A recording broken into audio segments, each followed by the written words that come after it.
Good morning, brethren and friends. Welcome to our devotional meeting of the Society of Light this morning, June 6th, 2026.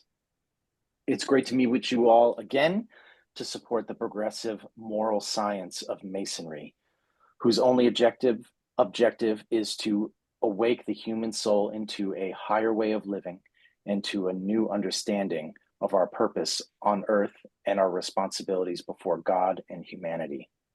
Here we learn how to apply wisdom to everyday life and inward development through Socratic dialogue, free of judgment and animosity, around the disciplines of philosophy, science, and service. Reading is hard. We are a genuine brotherhood under the fatherhood of God, supporting one another in building lives of meaning, integrity, and compassion. If this is your first time here, you can rest assured that you'll gain exposure to the ideals and the character Masonry inspires one to behold. The Society of Light is not a free Masonic organization, nor have we aspirations to be, but we do emphasize the Masonic tenets, principles, and body of knowledge so necessary to shape a Masonic life and counter the darkness and ignorance so prevalent in the world today. Presiding over this meeting is President Mason Bonagora. Conducting this meeting is yours truly, Jesse Charlin. We acknowledge the presence of Brother Matt E. Piper, First Counselor to the President, Brother Sean Ferreira, President of the Quorum, and Brother Steve Pham, Secretary of the Society. All right, so some announcements. We congratulate Brother Nikita on receiving his second degree of Masonry at the Rio Linda Lodge. We thank Worshipful Art and Brothers Christian and Luis for attending. The presidency of the Society of Light will ask you to pray for Brothers Stephen Houghton and Terry Mahar, reminding us to also pray for all Masons around the world, especially our brethren in uniform and the innocent victims in the zones of war and violence. The hermeneutics class for all those who are interested in attending takes place every Wednesday at 4 p.m. That's Pacific Standard Time. You're all invited to join us in our social hour right after this devotional meeting for fellowship and networking. We shall now begin our meeting with an opening scripture read by Brother Anthony, and following him, the invocation shall be offered by Brother Shakar. Anthony? Good morning, brothers. The great architect did not call us to be fishers of men, but builders of men. He calls us out of the world of ego and pride, status and personal recognition, into a higher way of life, a new understanding of our purpose and responsibilities before him in humanity. True greatness is found in self-mastery, not in titles, but in service, not in receiving honor, but in becoming honorable. So might it be. Beautiful. So mote it be. So mote it be. Thank you, Anthony. Brother Shakar. Great architect of the universe, we gather today as brethren from different lands, yet united in one sacred bond of brotherhood. We thank you for the gift of fellowship that transcends borders, languages, and cultures. Bless this assembly with wisdom, harmony, and understanding. Guide our thoughts and words so that they may reflect the principles of Freemasonry, brotherly love, relief, and truth. May our discussion strengthen the ties that bind us, inspire us to greater service, and remind us that whatever and wherever we meet, we are one family under your divine care. Grant peace to our nations, health to our families, and light to our paths. Amen. So mote it be. Mote it be. So mote it be. Okay. We thank brothers Anthony and Shakar for the scripture and for the prayer. I will now turn the time over to President Mason to welcome our visitors and to introduce our speaker for this morning.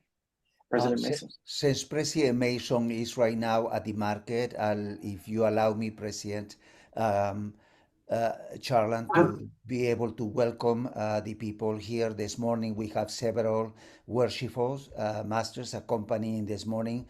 It is an honor and indeed a pleasure to have you in with us. And also we have a worshipful master from the Folsom Lodge, Pedro, here for the first time.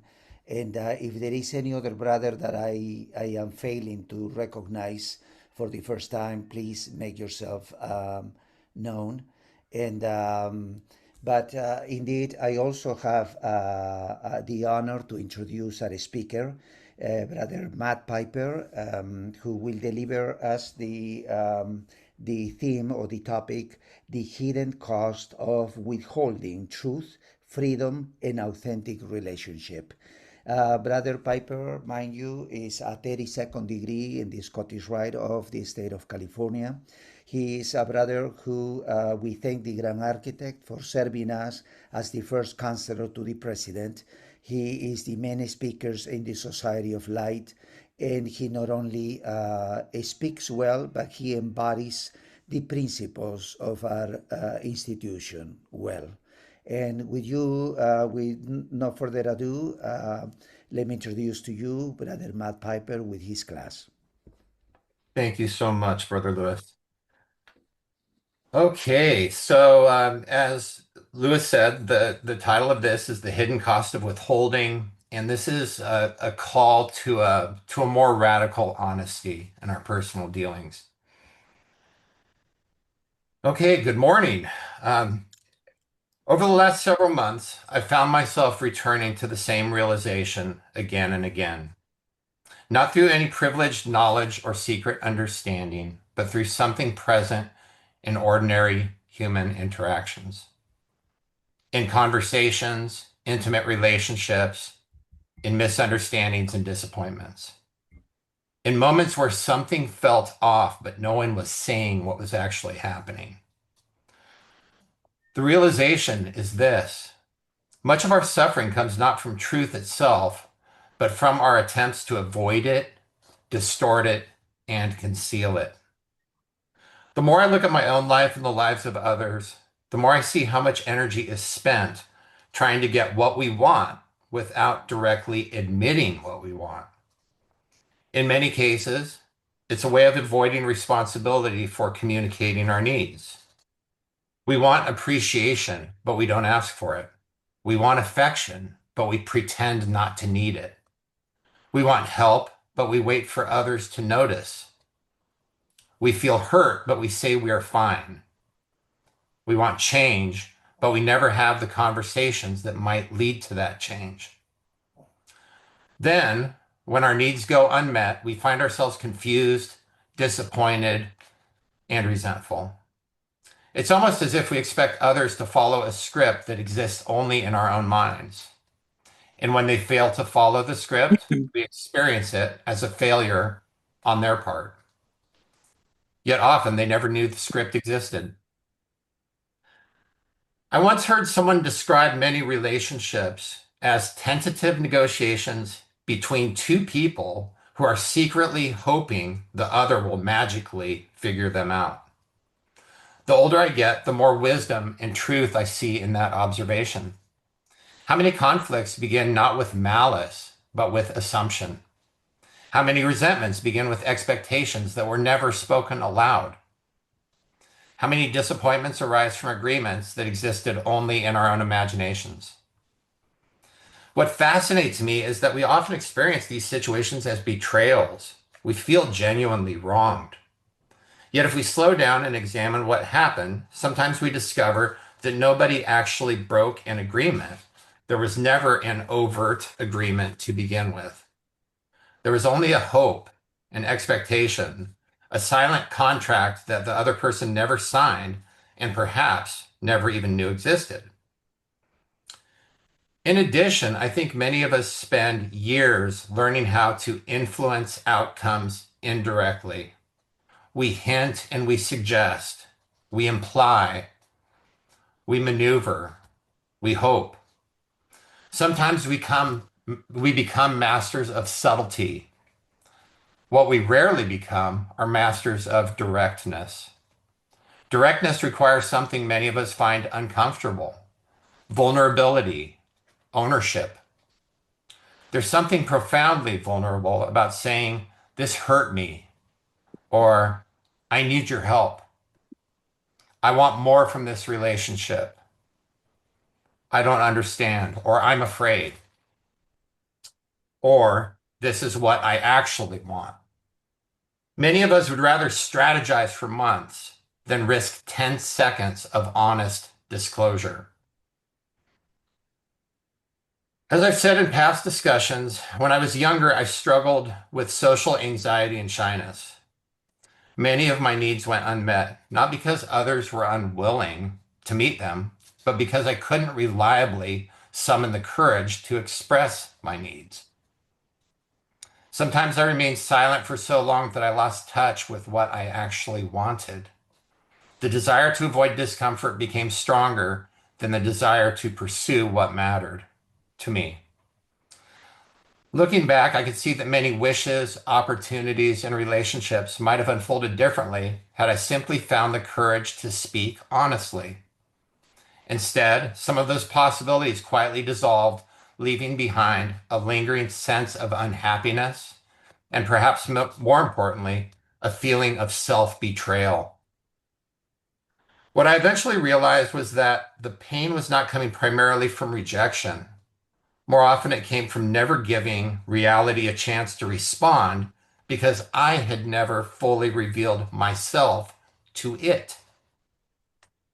And yet, those 10 seconds of honesty often contain more possibility for transformation than months of maneuvering. I began to wonder if one of the great freedoms available to a human being is simply the freedom to stop negotiating with reality, to stop managing impressions and curating an image, to stop trying to appear as something other than what we are. Because when you look closely, much of our effort goes into maintaining identity. I'm the strong one, the wise one, the spiritual one, the successful one, the one who always has the answers, the one who doesn't need anything from anybody. Every identity requires maintenance. Every image requires protection. And every mask requires energy. And at some point, we begin serving the image or an idol rather than serving the truth. And the strange thing is that the image we believe will earn us connection often becomes the very thing that prevents connection, because people can't connect with a performance. They can only connect with a real person. The qualities we most fear revealing are often the very qualities that make us relatable and reliable. The admission that we're confused, the acknowledgement that we're hurting, the confession that we are scared, and the willingness to say, "I don't know." These moments often create more intimacy than years of polished appearances and image curation.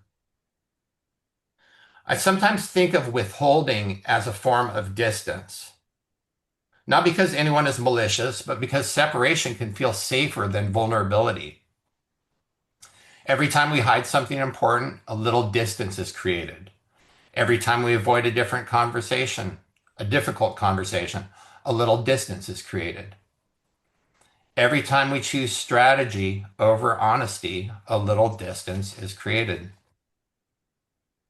Walls are rarely built all at once. They're built one brick at a time. One thing left unsaid, a truth avoided, a feeling concealed, a conversation postponed. And eventually, people find themselves standing on opposite sides of a wall neither really intended to build. There's an interesting distinction that can be observed in Freemasonry and really in any initiatory or spiritual tradition. We speak of secrets, but not all secrets are the same. There's a difference between confidentiality and concealment, between discretion and withholding, between protecting an experience and hiding a personal agenda. Sometimes when people become accustomed to the idea that certain things should remain unspoken, they can unconsciously begin withholding other things as well. Their concerns, their disagreements, their needs, even their affection. Yet the virtues we profess point in a different direction. They point towards honesty, plain dealing, acting upon the square, openness, authenticity. Discretion protects what is sacred. Withholding protects what is fearful. One builds trust, the other quietly erodes it. And the challenge for us is learning the difference. As Masons, we often speak of bringing light into darkness. Usually we think of this in terms of knowledge, wisdom, and understanding. But perhaps there's another form of darkness worth considering. The darkness of concealment, the darkness of pretense, the darkness of distortion, and the darkness that arises whenever reality and expression no longer match. Perhaps part of our work is learning to bring light there as well, not merely learning what is true, but learning to speak truthfully, learning to align our words with our experience, learning to reduce the gap between what is real and what is expressed. In a sense, this is another way of squaring ourselves. The plumb reminds us to stand upright in truth. The square reminds us to align our conduct with reality. And the level reminds us that every one of us struggles with the same fears of rejection, exposure, and vulnerability. Not because honesty guarantees comfort, it doesn't. Honesty often creates discomfort, but there's an important difference between the discomfort of truth and the discomfort of avoidance. The discomfort of truth is usually temporary. The discomfort of avoidance can last years. One difficult conversation may take 10 minutes. Avoiding that conversation, I know this from personal experience, avoiding that conversation can consume a decade. One honest admission may sting, but maintaining a false image can become deadly exhausting. One vulnerable moment may feel risky, but years of withholding slowly drain vitality from our relationships and from ourselves. I think this is why so many spiritual traditions place such emphasis on truthfulness, not because it makes us morally superior, but because it makes us free. A person who can tell the truth has much less to remember, less to defend, less to protect, less to maintain. The energy previously spent managing reality becomes available for actually living. And perhaps this points to something deeper.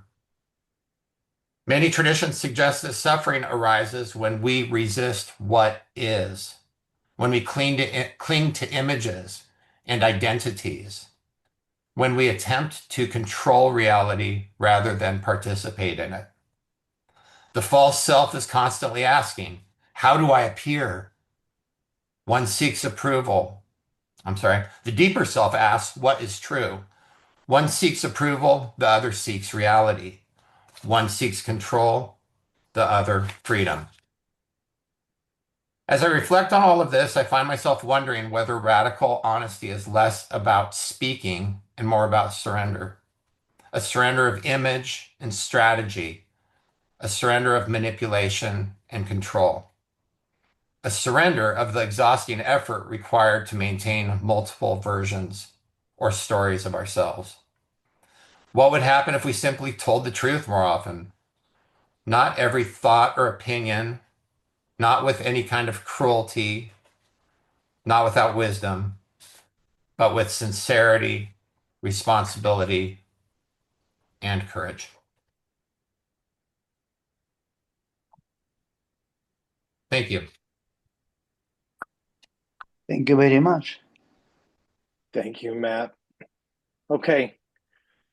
Gentlemen, before the meeting is open for discussion, we urge you to recognize and abide by the following guidelines. If you'd like to share, please raise your virtual hand by clicking React, then using the raise hand button. These are in the lower menu of your Zoom window. Fellows are encouraged to keep shares and comments to 4 minutes or less. A timer will be set to help guide each share, and I'll give you a respectful reminder when you have 30 seconds left. Okay, Brother Mason. Thank you very much for the presentation, Brother Piper. Something that stood out right off the bat was how I think a lot in conversation we can lead with what we want rather than asking the open and honest question of what do both of us want? And what I mean by that is, do you want to go to the Habit Burger or did you want to go for Thai food? And it's like I'll suggest the Habit Burger first because that's really where I want to go. Um, the other angle I was looking at this was the that kind of I don't know if I would really want to call it dishonesty, but that's probably what it is within ourselves, where we're not like we tell the person what they want to hear to get us out of the uncomfortable situation rather than being honest in that moment and just resolving the situation.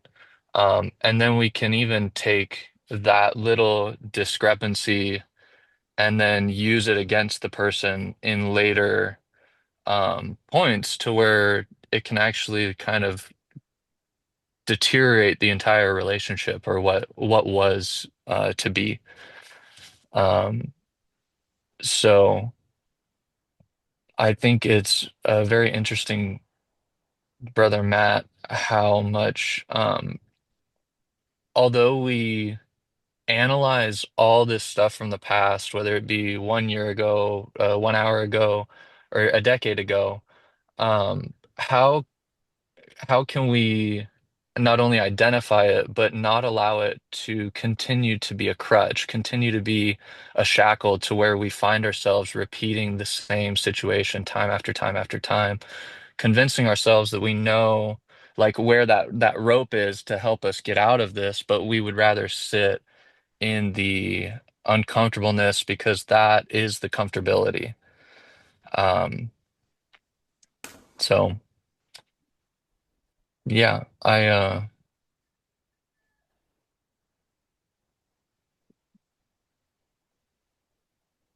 think it all begins with remembering that we're brothers, right? And we're friends, and that we should be able to have the open, honest conversation upon the level of time and equality. Thank you So so much, Mason. thank you very much. I want to speak to something real quick that you highlighted because I completely missed it in my talk. And it's you spoke of self-disclosure and honesty and self-disclosure, but that also has to be in in a sense of curiosity also with what the other person might be uncomfortable to disclose. We have to be a safe spot for them to be able to tell truth. If we're getting super defensive or defended or completely attached to our wants or needs, but not also giving them an opportunity to communicate theirs, that's leaving out a vital point. So thank you for that. I appreciate it. Yeah, we talk about that two-way street, right? So Absolutely. Great, great. Very nice. Thank you. Ignacio. I just want to say I really appreciated the whole talk. And, as you were going, I was having reactions or thoughts anecdotally about my own life, and then thinking, oh, I'll share this, and then you hit on it. And so just really, really appreciated your whole talk. But I will say two things, and that is one, when I was really young, I was at some conference and somebody said that the number one way to establish trust is to be vulnerable. And, I thought I understood that phrase my whole life. And I think I was analyzing that from a very superficial level until I heard your talk today, because I think you added many more dimensions and layers to what it means to really establish trust with someone. And it starts with removing those masks and just like being your authentic self as much as possible.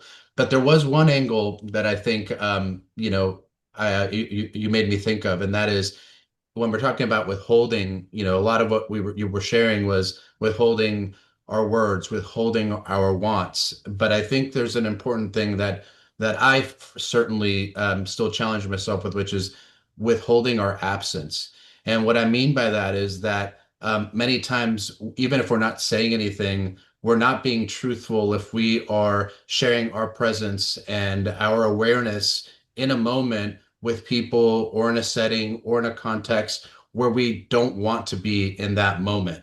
And so you made me think that it's important to withhold that absence and actually be true to ourselves by not giving ourselves and our presence in a moment where we might not want to. And that's been something I've struggled with because I had a tendency to be a people pleaser. But I've been exercising that more and more of saying, I don't want to be there right now, or I can't give you the best and the most authentic version of myself if I don't withhold my absence right now. I rather be present another time. So just share that. And thanks so much for the wonderful talk.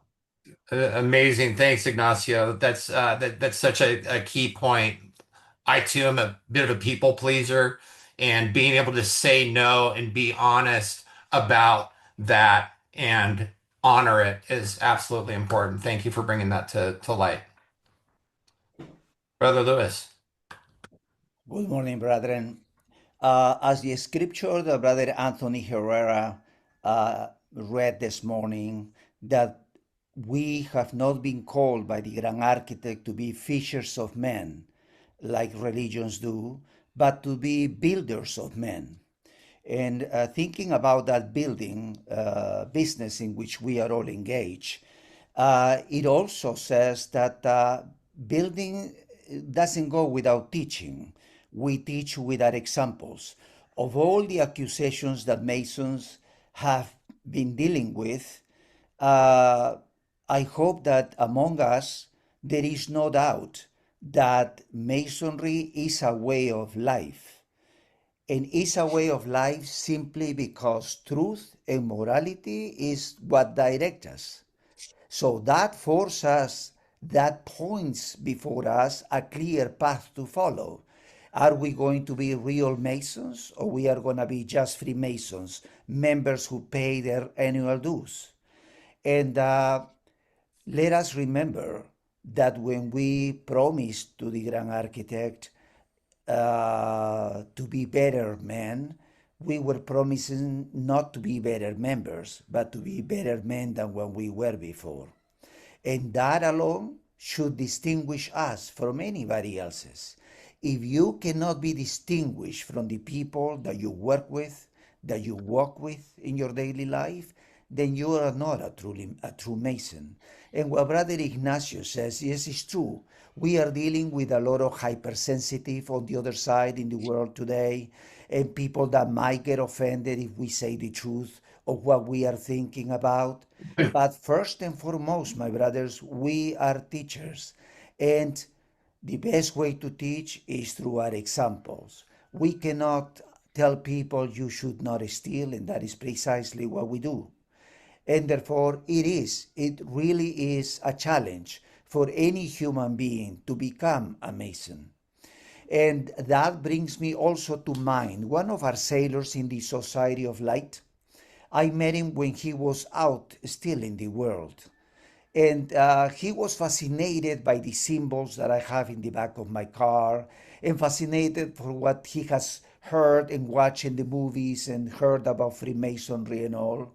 And indeed, it is. It's a pearl of great price. But the price, there is a price for this knowledge, and there is a price to start this way. And I told this guy who I didn't know before, I said to him, are you willing to accept all of this? Do you really want to know all of this? He says, yes, is the thing that I want most in my life. And then I asked him the question, are you willing to aid, protect, and support those around you, even if you don't know them? Then he stopped, because that is what Masonry is about. It's action. It's not just memorizing stuff. It's not just going to a lodge every week. It is stopping to see the world around us, to aid, protect, and support other human beings in their journey through life. And that's what I had to say. Thank you, President Piper. Beautiful. Thank you, Louis. I just want to point out that you didn't say just aid, serve, and protect other brothers. You know, everyone is our brother. At the highest expression of what we're doing here, I believe we can, we could say with confidence that every man or woman in front of us is our brother or sister in the sense that, we need to have that same heartful expression and presence towards them as we would to any other. But thank you so much. Anthony? Yes, good morning. I really appreciate the what you had shared with us this morning, and I want to see if I can break it down and maybe contribute a little bit to the brothers.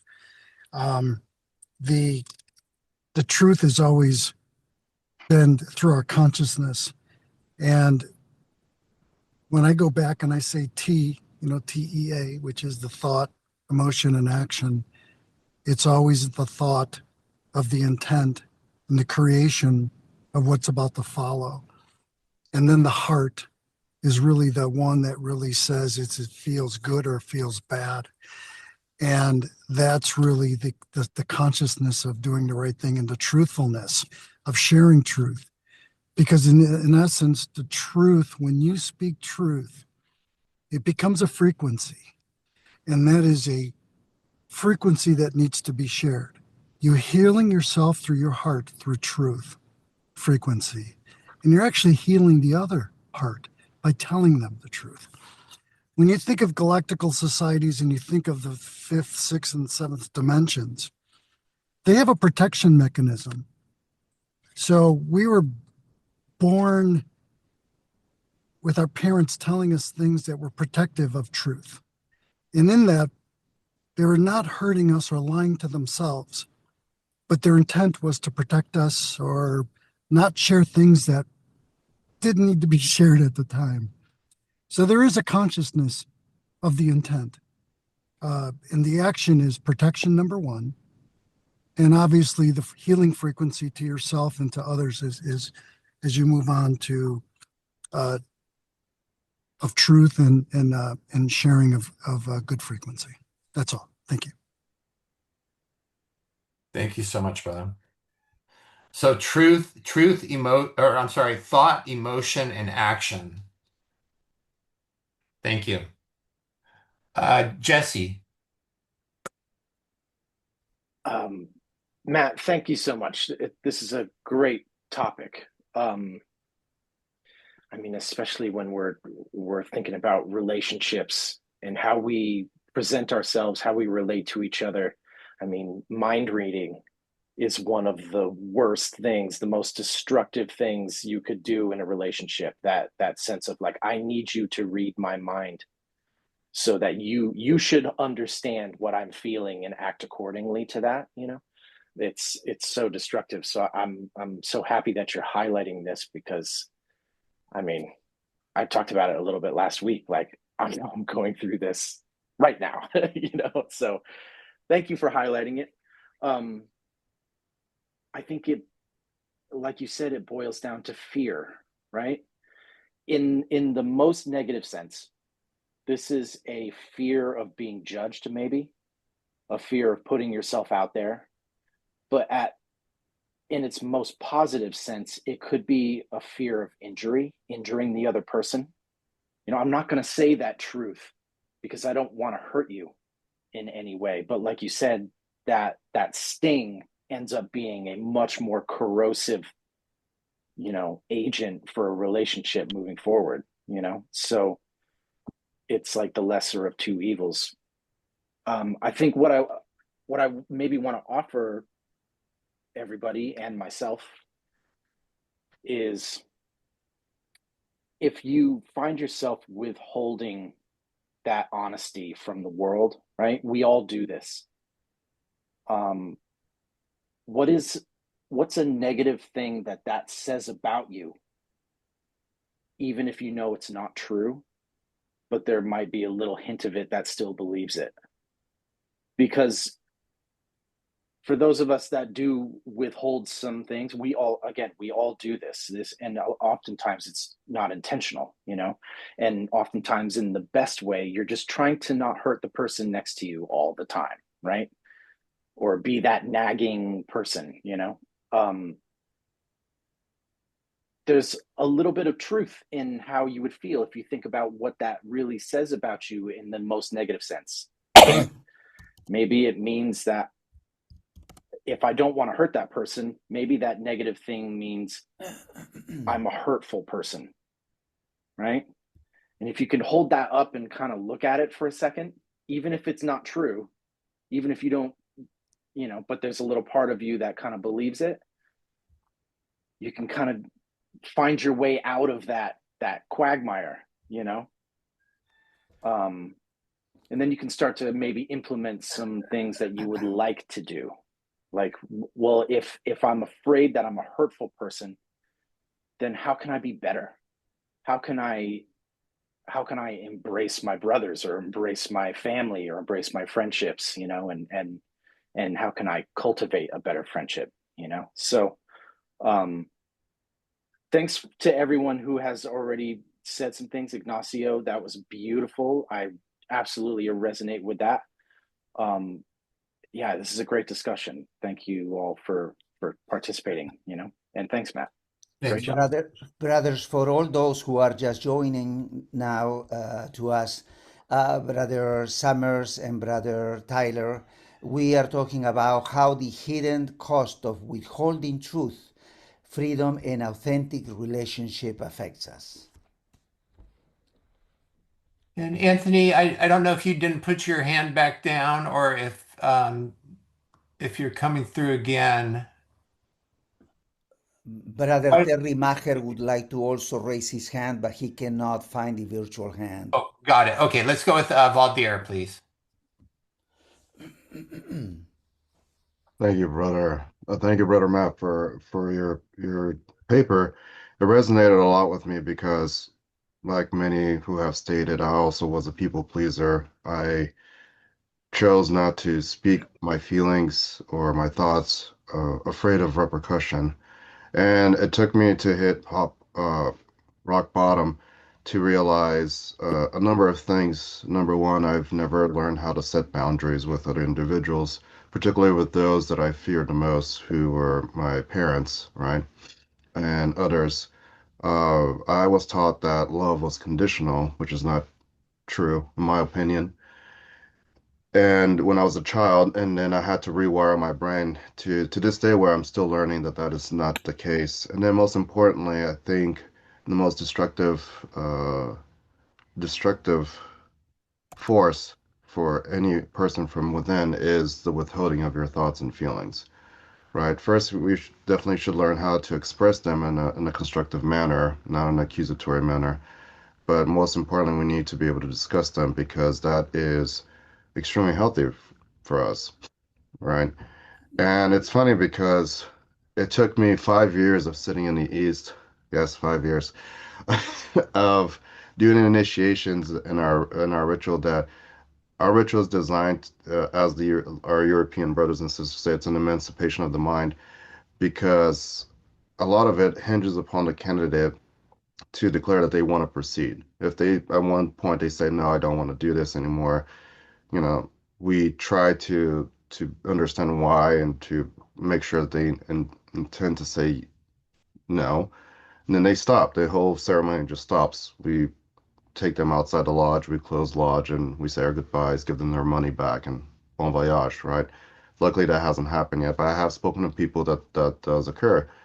And I never stopped to really reflect upon what does it mean, the emancipation of the mind? Yeah, what does it mean to advocate for oneself? Right. So all these terminologies, all these things that I'm doing constantly from a Masonic perspective are things that I'm very much learning in my profane civilian life. Until when I made the connection between the two of them, that's where I truly felt like an apprentice all over again, which was a wonderful feeling because it goes back to that old adage that we always tell every Mason. It's like, oh, you're forever an apprentice, you know. And I think the skill sets to teach one to be able to advocate themselves is extremely important, especially in today's world. I have a 10-year-old son. I constantly tell him this, that, if you don't say anything, I'm not gonna know. You need to be able to learn how to express your feelings, express your thoughts, express your wants and needs, because I can't read your mind, nor can anyone else. Ergo, speak your mind. So it's a great opportunity because then I get to, work with him on how he expresses himself. Not limiting, but just expressing in a constructive manner. And he's been doing a wonderful, wonderful job in doing so, you know. And tying it back to Freemasonry, it's interesting because our sister lodge in San Francisco uses a very different ritual than we do. And our apprentices in my lodge already noticed the difference. And their questions are different. Their behavior are different. And they ask me, like, why they don't ask any questions? Like, no, they don't. 30 So seconds like, to oh, go. that's odd. I'm like, well, as you progress, you'll notice the differences, and that's okay. So that's all. Thank you, Valdier. And I can relate to everything you said as well, as far as the people pleasing thing. Huaco. Good morning, brothers. I hope you are having a great day. Delightful presentation, Matt. There are a couple of themes that I think you touch upon, and I'm going to try to handle some of my thoughts. Uh, I do advocate for the idea that you can definitely evaluate much of a man's character by how much truth he can tolerate, you know. And I believe, at least to some degree, Masonry urges us to be authentic and trustworthy and prudent. But I've been reflecting on this for a long time as to, in hopes of deciphering what that really means.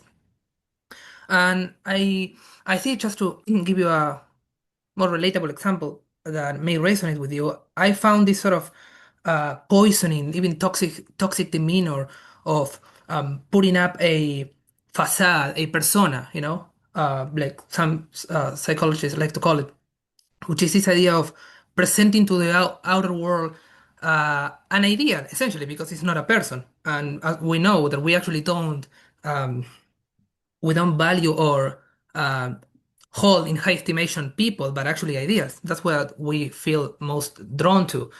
Um, and so, for instance, as soon as I started going to college, I found myself in this conundrum of having to write an essay, and I had to choose um, between two alternatives. Either I was going to speak my mind and write what I thought to be the case, or I was going to just um, fake my thoughts and write whatever was going to please the teacher the most.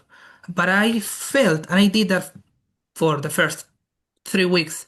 And fortunately, I had a very good teacher who pointed that out to me and said, this is a wretched piece of writing, basically. That's what he told me in a more delicate manner, obviously. But what he told me, and he did a very interesting thing, because in the midst of all that phoniness, of all that extensive piece of writing, he sort of encircled with red a little paragraph in which I allowed myself to shine forth. That's the way he put it. He said, this is what you think. I deciphered that this is actually this is exactly the fragment where you express clearly what you advocate for rather than writing whatever is going to please me. And so we had a very interesting substantive conversation, and from then on I applied this shift in mindset that was absolutely freeing, and it's really something for you to for you to wrestle with, because when I was, I think, 2 years ago, my little sister asked me this question, and it was really interesting. Why not lie, right? Because I mean, people have every single reason to lie, and sometimes it's like the easiest way out. Actually, you can get away with that, or at least that's what liars want you to think. But I've never seen that happen, to be honest. Not in my lifetime, not in the lifetime of anybody that I know of. All the people I have associated myself with, it's a degenerative game, and I think we all understand for sure that the only factor that makes a society 30 seconds to go. stand, the only factor that makes a society stand, and not only that but prevail, is iterability. And I think lying is a self-destroying game, because you can't play that for so long. And so the question is, because to me life is not a game, it's a set of games. And so you don't get to sacrifice victory in one game at the expense of victory across the set of games. And that's only my 2 cents on the subject. Thank you, Matt. It was an absolutely beautiful presentation. Thank you, Joaco. Terry, you're up, brother. Good morning, brothers. I wanted to pick up on something that I think it was Brother Jesse had said regarding fear when it comes to truth. What I think truth does for everybody who is seeking it creates vulnerability, and truth being a two-way street, sometimes we run the risk of truth coming back in the other direction, that being our direction, and it does not make us comfortable. So we're sometimes willing to sit with the discomfort of not being honest with the person we're dealing with for fear of creating vulnerability on our own end. Should they come back with a truth that we're not particularly comfortable with, maybe it's something we know about ourselves, that don't like about ourselves, would like to change about ourselves. And if we're opening the door up to truth with our counterpart, with our relationships, we're opening the door for truth to come back to us in the other direction. And a lot of times that prevents us from initiating the truth, I should say, because we are vulnerable to having it come back in a direction to ourselves that we may or may not be comfortable with. That's all I had to say. Thank you, Brother Terry. Thank you, Terry. Brother Justin. Fantastic speech, Brother Piper. As a philosopher, I've been spending 35 years obsessed with the word truth, with a capital T, with a small t, with, it's, as Aristotle said, being is said in many ways, so is truth. And I've lost more friends due to philosophy and truth than any other circumstance. And I would have it no other way, because to not provide the truth to your brothers is to send them down the wrong road and for you to follow them. And as difficult and as painful as it is, I believe it to be one of the most important things we do in this incarnation. Thank you all. I love you, brothers. Thank you, Justin. Love you too, man. I wanted to actually curl back on something that Valdier was saying around people pleasing. And it was this idea of, when somebody is trying to be a nice guy, and I think Freemasonry might actually attract some of this, like people trying to be good. Like I think there's a way we can get kind of stuck in this image production of being a good person or non-threatening or harmless person in a way that does us injustice. And I want to give a little story. I had a friend, his name was Jeff. He used to always just say what was on his mind. And the initial reaction of this man was always like, wow, that guy is a real asshole.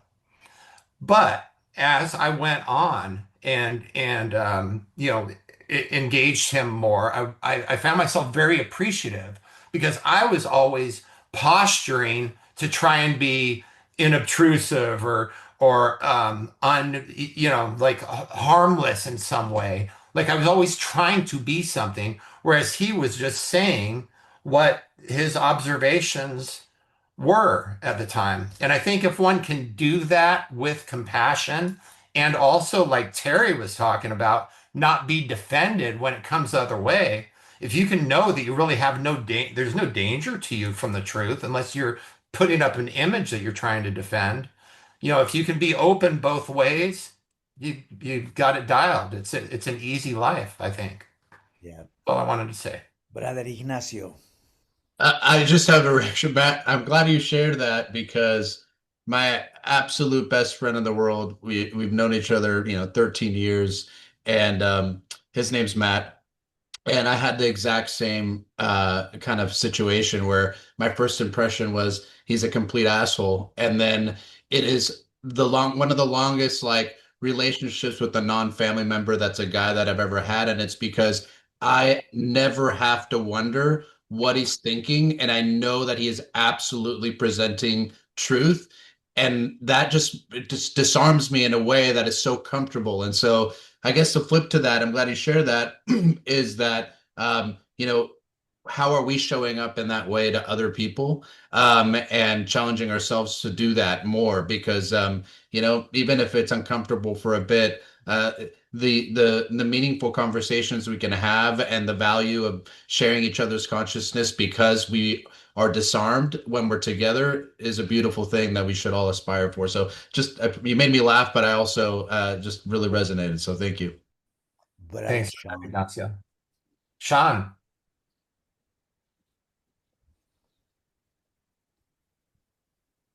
Oops, you're on mute, brother. Brother Sean. That was my fault, Sean. I keep doing it to you. Oh. Go ahead, man. I won't unmute you. Yourself? What happened? Sorry, brother. No, I was just I was reminded of if you has anybody ever seen Rush Hour? Yes. And the guy says, I am you and he is me because their names are you and me. Mm.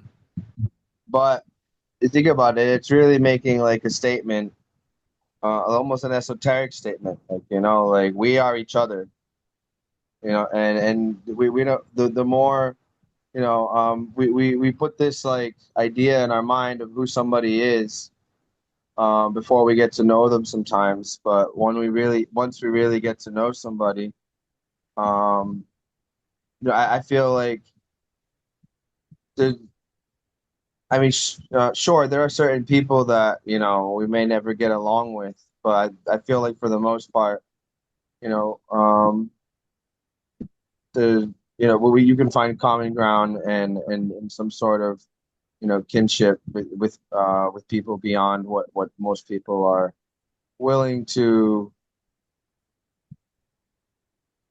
develop, I guess, is a good word. But I don't know. I don't know. It almost reminds me of the um,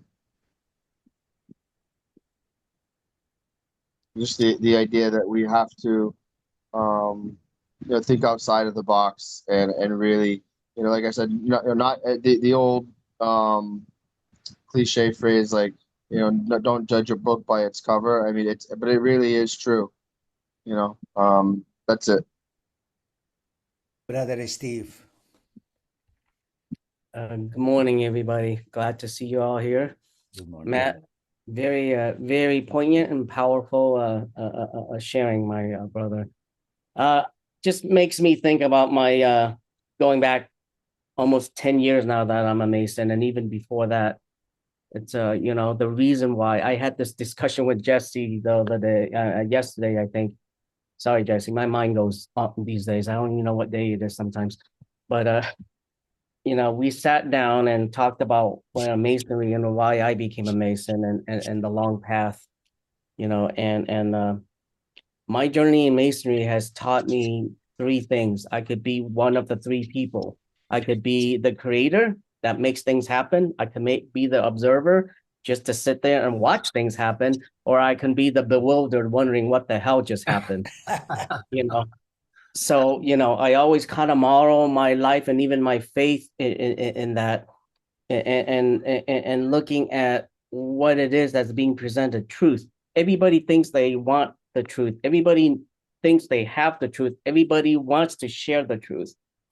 But the truth is this: when we do share, when we do want, and when we do solicit, what kind of relationship do we have with that person that was soliciting this with?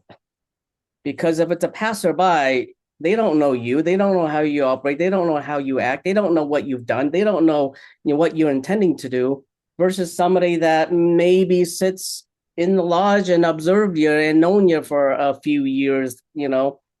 I shared with Matt, with Jesse yesterday. One of my mentor in masonry has took me under his wing and really has pushed me to the edge of my mental as well as my emotional as well as my psychological, philosophy of thinking. The thought is this: he and I are on opposite ends of almost everything. And when I do mean everything, we sometimes joke with each other about our political views and things, and normal people go, "What the heck? What are you guys doing?" But being a Mason has taught us to meet each other on the level on the simple basis of you're a man, I'm a human being, you're a human being.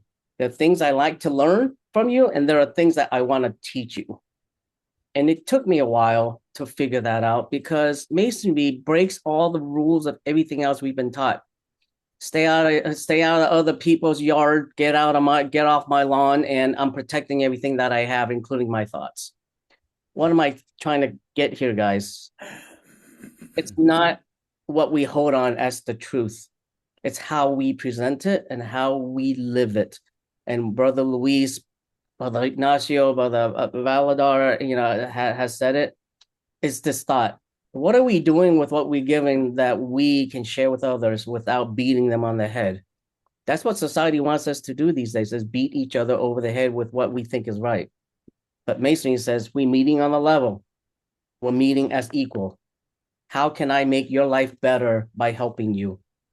And that's my thought, brothers. I'm going to leave you with that because, I want to share something else with you, every one of you. Brother Jesse Charlin has been, his petition has accepted into Mount Moriah Lodge number 39, and he's on his way to becoming an EA. Outstanding. Wow. Outstanding. That's great news. Congratulations. So Very we cool. look forward to that. Brother Justin. Thank you, Steve. Brother Steve, that was absolutely beautiful. And it elucidated my point of the many truths so well. So thank you for taking the words out of my mouth. The only thing I had to add to my previous statement was that, the truth is history, and history is his story, the grand architect's story. And so we are bound by morality to the truth, or we will be along the wrong path. So, Brother Steve, although you said it much more eloquently than me, I just wanted to reiterate. Thank you, brother. Brother Daniel Clark.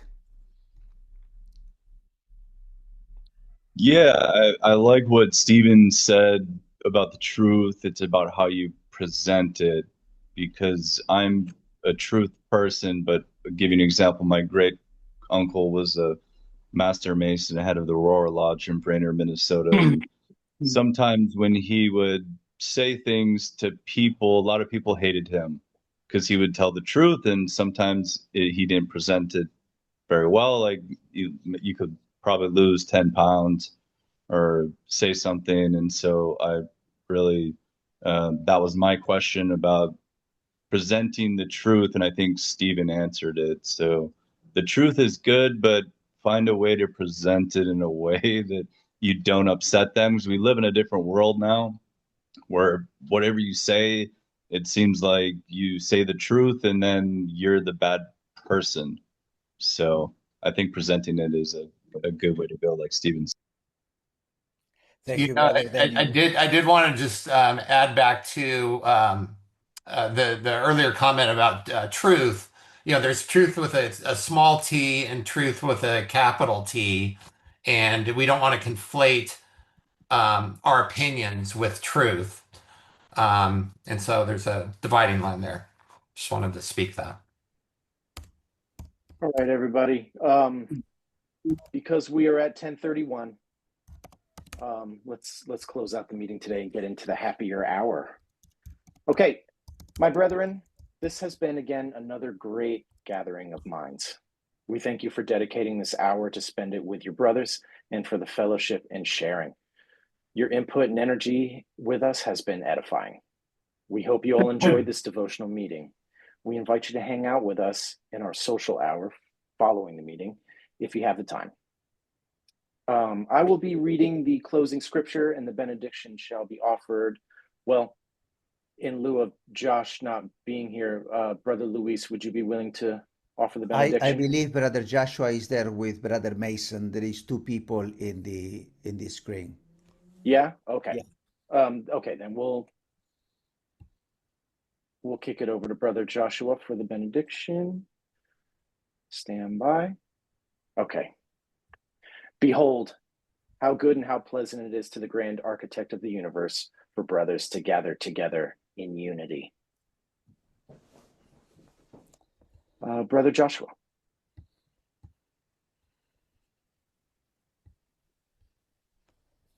President Mason, would you let Brother Joshua give the benediction?